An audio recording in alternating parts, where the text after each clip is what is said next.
Добрый вечер, шановні глядачі. З вами Олександр Кнырович і «Атмосфера». Лукашенко, нават я не ведаю, як вам гэта сказаць.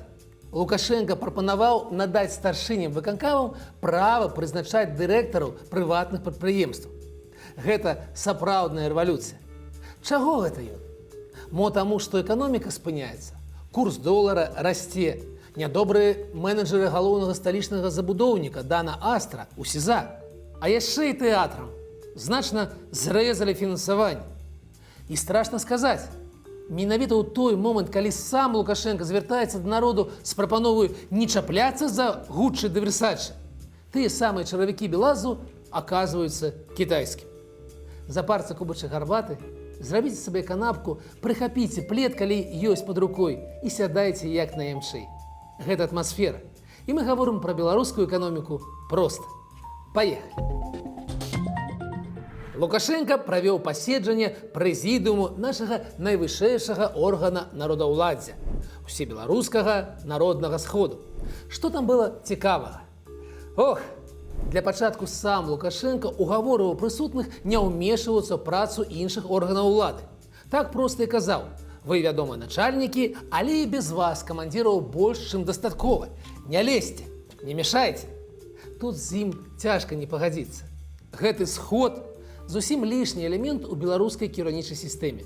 Ён не патрэбны. Але далей стала цікавей.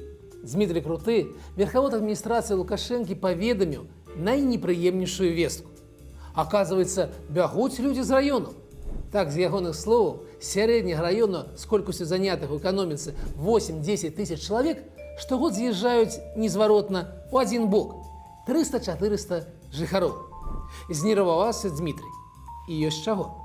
Але калі б ён зазірнуў у звесткі Белстату за ўвесь час кіравання свайго начальніка, дык пабачыў бы, што вяскоўцаў было 3 мільёны 200 тысяч тады, 30 гадоў таму, а засталося менш за 2 мільёны, або мінус амаль 40%. Цяпер працэс толькі паскорыўся. Ну і разыначкай гэтага паседжання была прапанова з боку таго ж Лукашэнкі зрабіць кіраўнікоў райвыканкамаў адказнымі за прызначэнне кіраўніцтва прыватных прадпрыемстваў. Гэта, прямо скажем, по-ленінску. Есть только одна действительно любимая народом власть. Уявіце, прыязджае, значыць, уладальнік заводу «Кранаспан» Петр Кандель у Смаргонь. Цяпер завод называецца, вядома, інакш, хаваецца, але ўласнікі ўсё тыя ж. І вось прыязджае ён туды і сустракае яго каля брамы не той прафесійны кіраўнік, якой ён сам наняў, а які-небудзь Іван Пятрович Сідораў. Адмысловец ва ўсім, ну як у нас прынята. І ў сельскай гаспадарцы, і ў футболе, і ў партыйнай лініі моцны. І пытаецца ў яго Петр: «How are you?» А не, інакш: «Вас і здас». А той па-замежнаму не разумее. Мыкае нешта і ківае ў бок выканкама. Дурасць гэта, вядома, неймаверная. Рэалізацыя такой прапановы моцна ударыць па эканоміцы. Але сур'ёзна разлічваць на тое, што ў прыватнікаў забяруць права распараджацца ўласнымі прадпрыемствамі, не выпадае. Тым больш, што, меркуючы з матэрыялаў, прасочаных прэсу, урад выказваўся супраць такіх лістападаўскіх тэзісаў. А шкада, вельмі цікава было б паглядзець, ну, выключна з даследніцкага, вядома ж, гледзішча. Долар. Як шмат у гэтым слове для беларускага вуха. Профільныя эканамісты прапануюць глядзець не толькі на курс гэтага заакіянскага стварэння, але і звяртаць увагу на кошт валютнага кошыку. Маўляў, там можна ўбачыць некалькі іншыя тэндэнцыі, калі сачыць яшчэ за еўрам ды расійскім рублём, і ўзважаць іх у прапорцыях нашага ж вонкавага гандлю. Гэтак яно вядома, больш дакладна, больш метадалагічна. Але што ж ты будзеш рабіць са звычкамі грамадзянаў, сфармаванымі за дзесяцігоддзі? Тым больш, што нікому з беларускіх прадаўцоў кватэраў ці аўтамабіляў не прыходзіць у галаву прызначыць цану, напрыклад, у расійскіх рублях ці кітайскіх юанях. Такім чынам, долар. Гэтым тыднем ён дасягнуў псіхалагічна важныя адзнакі. 3 рублі 40 копеек у Беларусі і пераваліў за 100 рублёў у Расіі. Што гэта? Пачатак шторму? Не, наўрад. Пакуль гэта хіба што проста рэакцыя інвестараў на вынікі выбараў у ЗША. Перамога Трампа надала веры ў эканоміку США, і долар умацаваўся адносна еўрапейскай валюты з амаль 1,10 до 1,05 з невялікім. І вось гэты рух адбіўся на кошце беларускай і расійскай валюты ад 3,33 до 3,4 і ад 96 до 100. Пакуль так, аднак на душы трывожна. Долар США вялікі і жахлівы. Сімвал амерыканскай гегемоніі. Цікава, што назва яго паходзіць ад старажытнага чэшскага талера. Так, долар – гэта талер, што зведаў моцную эвалюцыю. Чаму ж яму ўсе давяраюць? Чаму да гэтага часу каля 60% сусветнага гандлю, а таксама сусветных рэзерваў менавіта ў гэтай валюце? Так, пасля Другой сусветнай вайны долар быў самай моцнай валютай. І з апораю на яго была выбудаваная пасляваенная валютная сістэма многіх краінаў свету. Але ўплыў гэтага чынніку скончыўся гадоў гэтых 50 таму. У пачатку 70-х адбылася адмова ад залатога стандарту і пераход ад брэтэн-вудскай да ямайскай сістэмы, што прадугледжвае абсалютна свабодную канвертацыю валютаў, у тым ліку і без удзелу долара. І тым не менш. Разгадак тут можа быць некалькі. Па-першае, США за аглядную гісторыю ніколі не адмаўляліся ад уласных даўгоў. І доларамі, надрукаванымі 100 гадоў таму, да гэтага часу можна разлічвацца. Гэта будзе не вельмі разумны крок, яны каштуюць даражэй за намінал, але іх прымаюць. Паспрабуйце расплаціцца ў Расіі царскімі рублямі. Што ў вас атрымаецца? Але ёсць і другая магчымая прычына. Эканоміка США да гэтага часу самая буйная ў свеце, у абсалютных лічбах. І там устойлівыя інстытуты, як самой улады, так і фінансавыя інстытуты, і ў адукацыі, і ў навуцы, і гэтак далей. Уявіце, што будзе, калі Пуцін ці Лукашенка памруць. Самі ж яны не адыдуць. Відавочна, у гэтым выпадку Расію і Беларусь чакаюць узрушэння.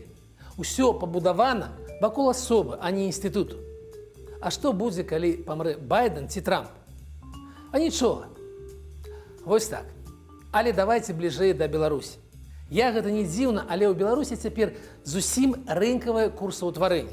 То бок курс сапраўды адлюстроўвае баланс, пры якім узроўні колькасці ахвочых прадаць долары роўная колькасці ахвочых іх жа купіць. Што ўплывае на курс? Перадусім наш вонкавы гандаль. Калі мы прадаём больш, чым купляем, значыць валюты ў краіне шмат, і курс беларускага рубля умацоўваецца. Калі наадварот, падае. Скачкі курсу долару 1 студзеня 2009 года і ў сакавіку 2011 былі выкліканы менавіта назапашнымі дысбалансамі. Мы куплялі больш, чым прадавалі, і рабілі гэта доўга. Памер дысбалансу ў 2010 больш за 6 мільярдаў долараў. Гэта не магло не стрэліць. А што цяпер? Пакуль мінус 350 мільёнаў за 10 месяцаў. І хаця Галоўчынка хацеў да гэтага часу быць у плюсе, і ў плюсе на паўмільярда, нават абяцаў гэта Лукашенку, пакуль сітуацыя ўсё ж такі не крытычная. Кастрычніцкі скачок у мінус ўсё ж тлумачыцца пачаткам дзеянняў новага пакету санкцый. Другое, што можа паўплываць, неабходнасць аддачы нашых вонкавых даўгоў. Тут на 2025 запланавана 15 мільярдаў рублёў, 10 самі даўгі і 5 адсоткі. Сумы значныя, 6,5% ад ВУП. Гэта палова нашых невялікіх золатавалютных рэзерваў. І гэта магло б пагражаць. Калі б не адно але. Большая частка гэтых даўгоў Расіі. І я не думаю, што Крэмль захоча банкрутства Лукашэнкі. Перанясе, даруе. Куды ён падзенецца? Што яшчэ? Насельніцтва пакуль паводзіцца спакойна і прадае валюты больш, чым купляе. Прагнозаў на змены ў гэтай частцы таксама няма. Можна было б расказаць, што ўсё спакойна. І 3 рублі 40 копеек – гэта натуральны ўзровень. Вынік выбараў Трампа. Далей не пойдзе.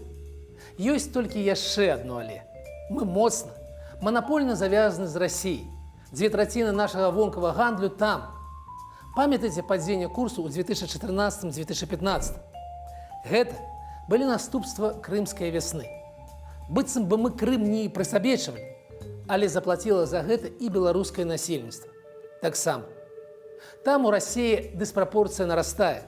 І калі Трамп сапраўды пачне выкарыстоўваць нафту як зброю, абрыне цану ніжэй за $50 за барэль, то і ў Расіі і ў нас здарыцца валютная тарнада. Але пакуль гэта ўсё ў будучыні, у рэжыме калі або у выпадку. Ніяк не раней за люты, здаецца. Працягнем з навінамі. Арыштаваныя менеджеры найбуйнейшага сталічнага забудоўніка Дана Астра, дырэктарка Светлана Шотка і ейны намеснік Павел Аўчароў у СІЗА. Такія шокавыя навіны абляцелі інтэрнэт-рэсурсы 17 лістапада. Паведамляецца, што арышт здарыўся пасля правярання дзяржкантролю паводле шматлікіх скаргаў пакупнікоў кватэраў. Група кампаніяў Дана належыць сербскім бізнесоўцам, братам Карычам, вельмі блізкім да самога Лукашэнкі. І яна праклён для Мінску. Ёй былі бясплатна вылучаны найлепшыя ўчасткі пад забудову коштам пад $1 мільярд. Фактычна гэта карупцыйнае злачынства, што нанесла велізарную шкоду бюджэту. Яны ж былі вызвалены ад падаткаў. І калі на малюначках у пачатку праекту все выглядала вельмі хораша, шкло, каналы, гандолы, то ў выніку кампанія ўзводзіць мурашнікі. Раёны, дзе вельмі дрэнна з паркоўкай, і сама якасць будавання выклікае цалкам справядлівыя нараканні. Каля 10 гадоў таму кампанія, якой я кіраваў, пастаўляла будаўнічыя матэрыялы для забудовы каля Дана Молу. І адзіным патрабаваннем тады была цана. Цана і толькі цана. У выніку, як ёсць. Але я зраблю невялікі прагноз. Менеджеры прабудуць у СІЗА нядоўга, іх выцягнуць. Кампанія нешта заплаціць і працягне нявечыць найлепшыя месцы Мінску. Хто іх спыніць?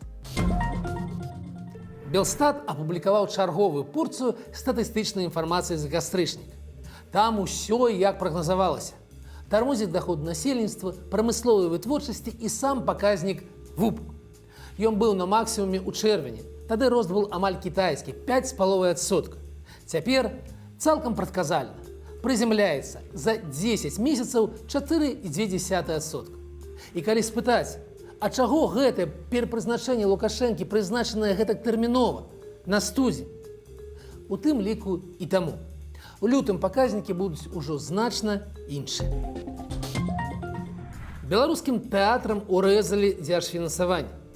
Калі летась бюджэт фінансаваў 60% асноўных выдаткаў, а 40% трэба было зарабляць самім, то ў 25-м гэтыя суадносіны вызначаны як 50/50. Здавалася б, не шмат.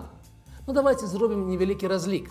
Калі тэатр прадаў білетаў на 1000 рублёў, то ў 24 годзе ён атрымаў дзяржпатрыманне на 1500, а ў 25-м правільна, на 1000.